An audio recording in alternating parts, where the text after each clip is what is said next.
Analysts, CCP's proposal to localize consumption tax could hasten its collapse.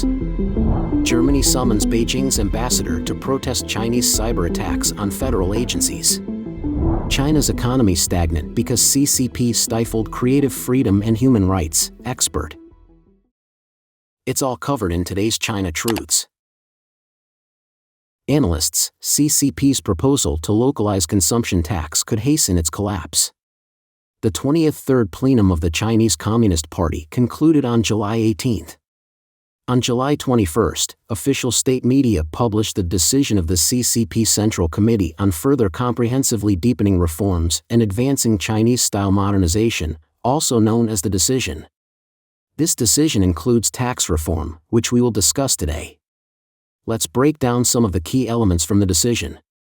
Boost the financial independence of local governments, broaden their tax bases, and enhance their authority over tax administration.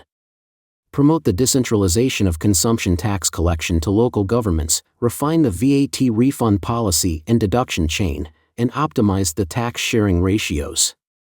Explore consolidating the urban maintenance and construction tax, education surcharge, and local education surcharge into a single local surcharge, empowering local governments to set specific tax rates within defined limits.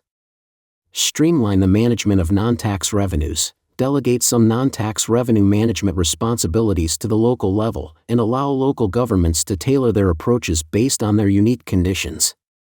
In response, social media influencer Toronto Bigface recently made headlines with his analysis, claiming that the consumption tax policy proposed at the third plenary session is essentially a new way for local governments to exploit citizens, and that it could speed up the CCP's downfall. But why does he think so? Let's dive into his reasoning.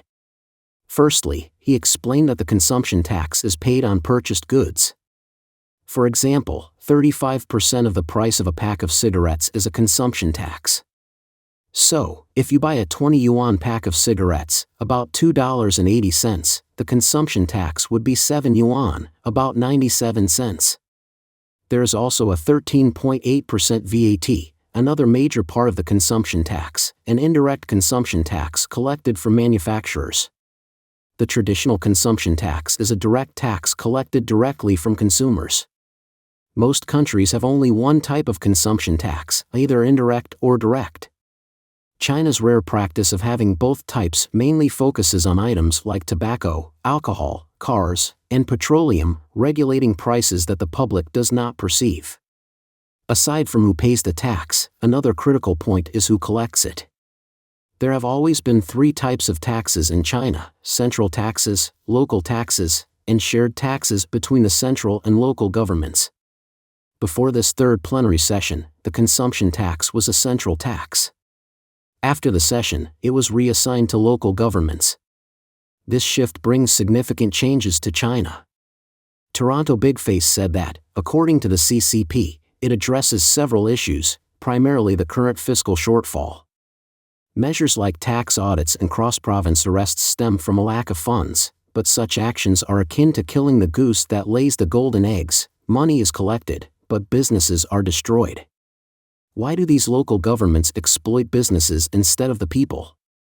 Under the current fiscal tax framework, local governments cannot tax the people directly. They want to exploit the populace but are unable to do so.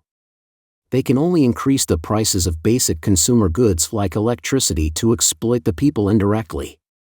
This exploitation tool is reinstated once the consumption tax is transferred to local governments. The devolution of the consumption tax solves the current problem of local governments lacking the means to exploit the people. Secondly, after the transfer, the annual consumption tax revenue is only 1.61 trillion yuan, about $221.6 billion, a drop in the bucket for local government's overall deficit. Therefore, the central government is not just hoping to fill the local deficit, it hopes local governments will actively collect this consumption tax. The best example of this proactivity is real estate. Local governments have bundled real estate with education rights, medical rights, and household registration and invented the pre-sale system to extract funds. This is the proactive initiative of local governments. What will it be like when this initiative is mobilized? According to Toronto Big Face, the 90 million CCP members will create even more effective means of exploitation in the future. After all, he claims that the local governments are already devising various tricks to impose fines. Local surtax and property tax. While notable, the local surtax can only generate nearly a trillion yuan, almost $138.5 billion, which barely scratches the surface of the existing deficits in local government budgets. Furthermore, this surtax is levied directly on businesses, mirroring the practices of tax audits that span back 3 decades. Turning to property tax, it shows greater potential. 2021, for example, the estimated market value of real estate in China was 450 trillion yuan, about $62.3 trillion. Imposing a property tax of just 0.5% could yield over 2 trillion yuan, about $277 billion, annually. However, implementing such a tax would likely lead to a collapse in property prices. Additionally, the effort required to assess property values involves significant manpower and resources, making it a daunting task that's currently not feasible. Only under circumstances where property prices have drastically fallen can local governments be motivated to implement such a tax extensively. The consumption tax is a critical factor in the broader fiscal landscape. Toronto Big Face claims that from the perspective of the CCP, addressing the financial shortcomings caused by heavy governmental spending on major projects such as electric vehicles and semiconductor production is crucial.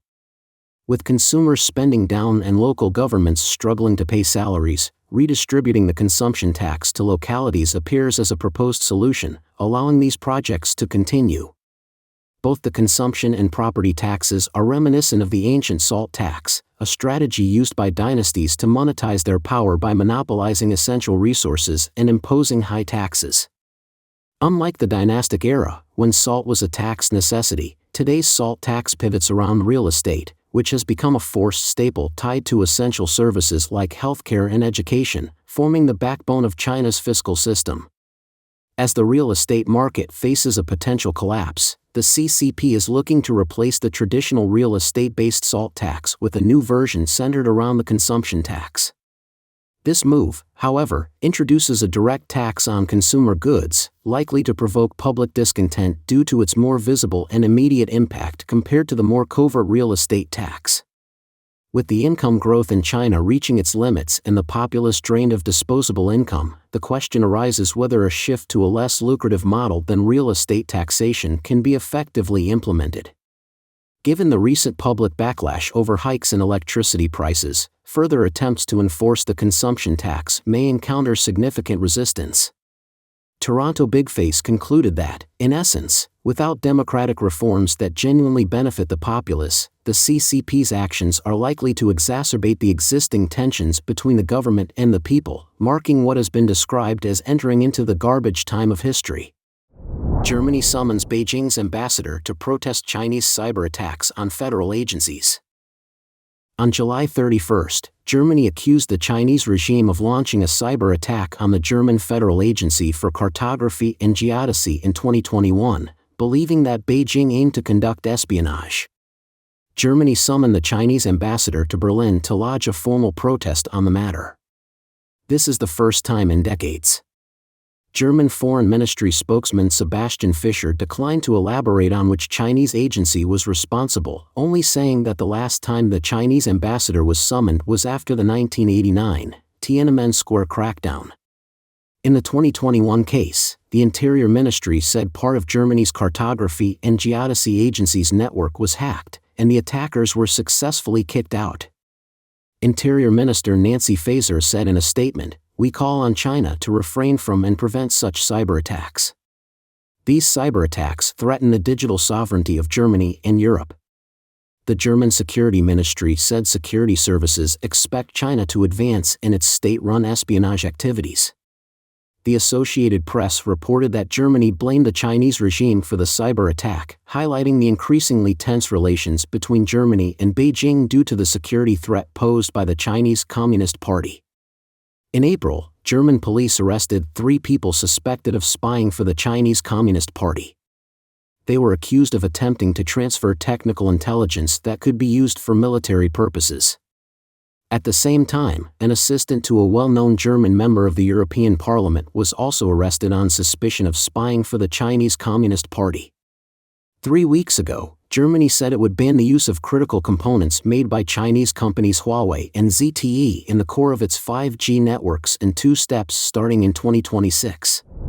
China's economy stagnant because CCP stifled creative freedom and human rights, expert. China's economy has not recovered since the COVID-19 pandemic began in Wuhan in 2019. Recent reports indicate that most economic indicators are working against the Chinese Communist Party's efforts to pull the economy out of the crisis. PhD Matthew Ogilvy, an Australian-based academic and writer, shared his personal views in an article for Epoch Times on the reasons for China's economic stagnation and China's lack of significant contributions to the world since the ruling CCP. According to Ogilvy, most attention has focused on what and how of China's economic problems. However, the more important question is, why is this economic catastrophe looming? A person who has served at universities and colleges in Australia and the United States for more than 30 years believes the answer is because of the totalitarian regime and its flawed view of the world and human nature. Ogilvy notes that pre-CCP Chinese civilization gave the world great literature and philosophy, along with inventions such as the wheel, compass, paper money, printing press, and gunpowder. However, such outstanding contributions disappeared when the CCP took control of China in 1949. Taiwan was previously considered part of China, and the Taiwanese and Chinese people shared a common ancestry. Following the CCP's takeover from the Republic of China in 1949, the defeated fled to Taiwan and established a non-communist regime. Ogilvy argues that Taiwan's development in a non-communist environment has fostered creativity and innovation. The island has established a crucial computer chip industry. If Taiwan were invaded, the world's computer industry would be in jeopardy. On the other hand, according to Ogilvy, CCP does not promote original research and innovation. Instead, it relies on copying others' work. The writer serves in leadership positions for the Western Australia State Council, arguing that while copying smartphone and solar panel technology can be effective, the CCP's suppression of original research has made it impossible for cutting-edge science to flourish in China. The current key person of the Federal Council of the Liberal Party of Australia believes that prosperous economies rely on innovation and original solutions. Communism emphasizes groupthink and state control, prioritizing conformity over creativity. He argues that this is evident in the Chinese regime's response to COVID-19. When the outbreak started, local innovative solutions to the epidemic were suppressed as local governments had to adhere to the central government's containment measures. In essence, communism fosters reliance on the state, both economically and intellectually. This approach of the CCP stifles individual intellectual activity and prevents creative thinking, which could create a prosperous free economy or fight an unprecedented pandemic. Ogilvy believes that communism is blinded by its consideration of the hardware of the economy while ignoring the software of culture that successful economies value. The United States, the world's most prosperous economy, needs to follow 5-year plans or specific technical goals like the CCP. Instead, the U.S. starts with a philosophy centered on humanity and a set of principles about the nature of humanity, affirming that all people are equal and endowed by their Creator with certain rights. Ogilvy remarked that America's prosperity comes naturally from its philosophy of man, affirmation of human rights, promotion of individual liberties, freedom of speech, and freedom of thought. In other words, geniuses create prosperity for the United States. This prosperity comes not from material resources or technical solutions but from its moral foundation and human freedom. What drives American culture and the success of the American economy is not control over people or centralized power. Instead, America thrives and prospers because of freedom, personal responsibility, independence, freedom of thought, and the affirmation of human dignity and individual rights. Without these, America would have no innovation, no growth, just copying, intellectual piracy, and stagnation. In the article published on August 1, Ogilvy concluded that freedom and open-mindedness create solid and prosperous economies. Communism, with its restrictive mindset, causes poverty and economic collapse. He urges China's leaders to realize this truth as soon as possible. Don't forget to leave a comment in the section below to share your opinions on today's topic with us. Make sure to like and subscribe to see more interesting topics from China Truths.